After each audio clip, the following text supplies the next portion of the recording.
y'all, Christi here with Little Salty Homesteader. Welcome back to my YouTube channel. Today I am bringing your March North Texas vegetable garden monthly task list.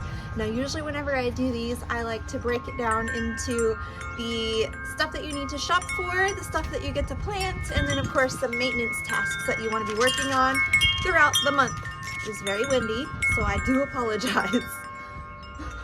All right, before we get started, the sources that I used to compile this list includes the Dallas Garden School.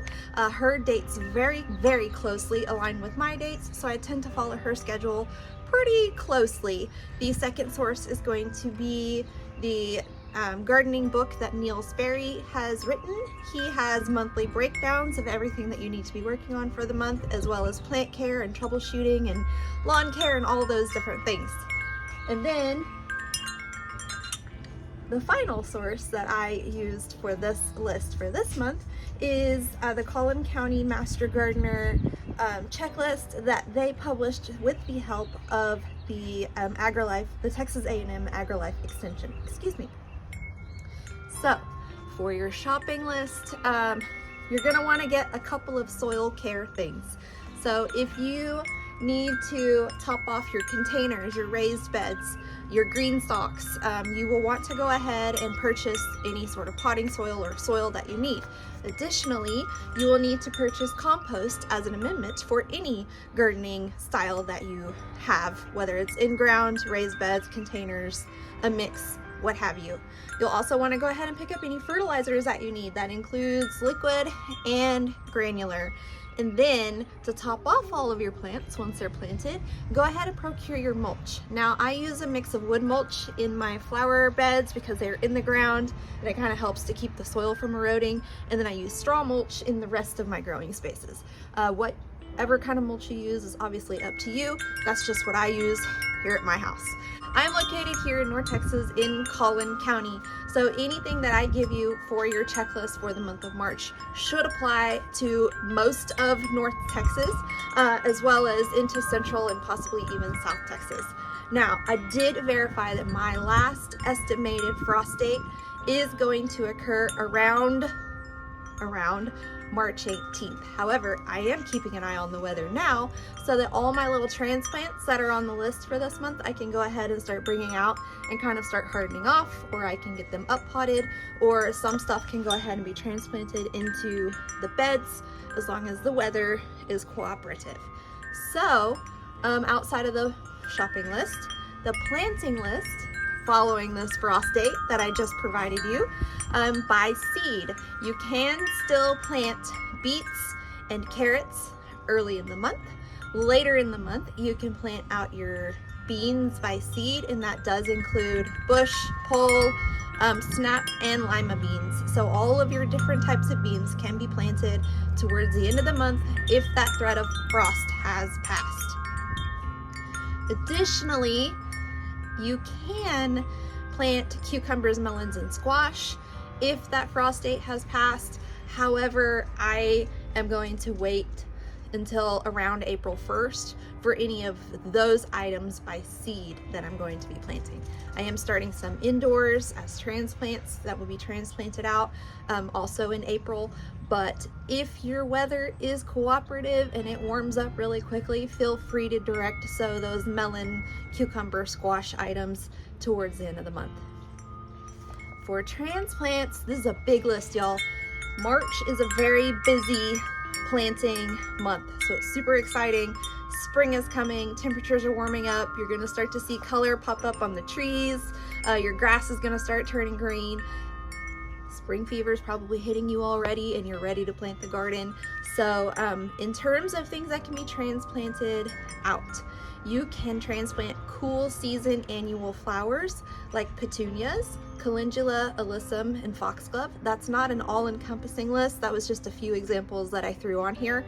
I do have my petunias out here hardening off so I can get them transplanted in the next week or two. And then warm season annual flowers you can transplant closer to the end of the month after that frost date threat thing has passed, and that includes stuff like marigolds, zinnias, celosia, and coleus. All of those things are going to add color, food for pollinators, texture, vibrancy, and fun to your growing spaces. In terms of herbs, for the beginning of the month, while it's still a bit cooler, go ahead and transplant out your cilantro, parsley, and chives. And then towards the end of the month, any of your other culinary herbs, dill, thyme, oregano, whatever you may have started that you didn't get transplanted early on, go ahead and transplant that out towards the end of the month after the threat of frost has passed. Okay, now 3 different sources listed tomatoes at the end of the month to be transplanted out. So I'm going to take that as my sign that after March 18th, if the weather app says the weather is good, I'm putting my tomatoes in my raised beds. That doesn't mean go plant your whole garden. That doesn't mean go plant your whole garden. But maybe it does. Bear with me. Okay, if that March 18th date or whatever your last estimated frost date is comes and goes and it's pretty comfortable outside, start checking on those nighttime temperatures. If they are at 50 degrees or higher for several days in a row, you can go ahead and transplant out your peppers and eggplants, tomatillos, any of the other transplanted vegetables, transplanted warm season vegetables that typically are planted after your tomatoes. If the nighttime temperatures are 50 degrees or above, keep in mind, this is Texas. Texas weather is whack. So it might be 62 degrees one night, might be 58 for 7 more nights, and then you'll get a random 38-degree night. Keep an eye on those nighttime temperatures. If you see one that dips, wait to plant. In April, everything warms up. Usually by around Easter, it's gonna get significantly warmer, significantly faster. So if you have the space to continue to keep those transplants indoors while the temperatures aren't quite warm enough, go ahead and do that. Otherwise, if the weather app is giving you the go ahead and the spring fever is fevering, plant your garden. It's yours, do what you want. Back to other transplants. Early in the month of March, if you still have cooler weather crops like the leafy greens, the spinach, the lettuce, the collard greens, the kale, go ahead and plant them. I personally would not plant them out after March the 10th, simply because, like I said a couple of minutes ago, Texas gets hot very quick. Once it starts warming up, it warms up to Hades level temperatures, and those items will go straight to seed and the leaves will be incredibly bitter. So after about March 10th, I would not transplant those in any longer. I have collard greens actually out in my garden right now that are trying to bolt, and it hasn't really been above 75-ish, and it's been pretty cool at night in the 40s. So just kind of, you know, weigh the pros and cons of getting those in now compared to next week, whenever it might be even warmer, or it might be even cooler. We'll see. This is Texas. Okay, so that's kind of the end of the planting list. Keep an eye on your weather app. If the temperatures are favorable, plant the things. Tomatoes around March 18th, they can go in as long as the weather conditions are above freezing. It's better if the nighttime temperatures are above 40. They'll survive in the 30s, but it might slow their growth, so just kind of keep that in mind. After that, as it gets warmer, the rest of your transplants can be placed into your garden. So much of this list might also apply to April, depending upon our weather. All right, so maintenance tasks. As the weather is warming up, we can get out here and we can start cleaning things up. We can prune our trees, our shrubs, our bushes, any sort of vining things. We can also fertilize our lawn at the end of the month, get that grass ready to start growing nice and green and healthy. You're also going to want to mow your grass very short to kind of kill off any of those weeds that might be growing, unless you're like me and you're using the dandelions to feed the bees.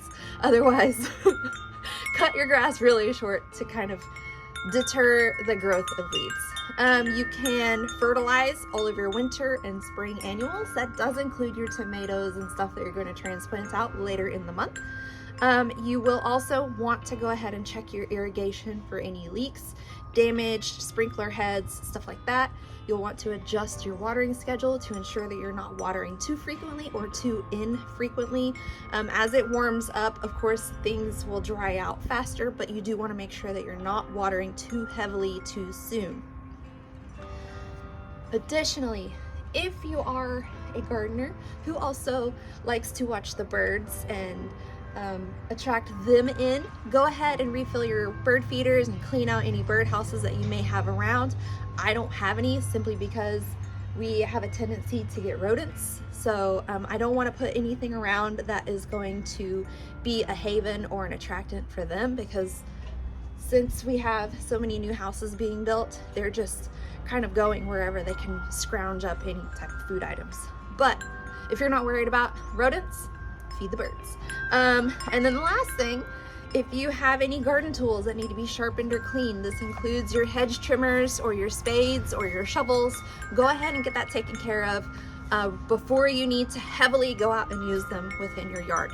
But that's all I have for you guys today. It's a pretty good list. It's a pretty fun list. We finally get to start planting. So if you guys liked this monthly checklist and you want to see more, please like, subscribe, comment, do all those different YouTube-y things. But until next time, go find a way to get those garden manicures. Bye!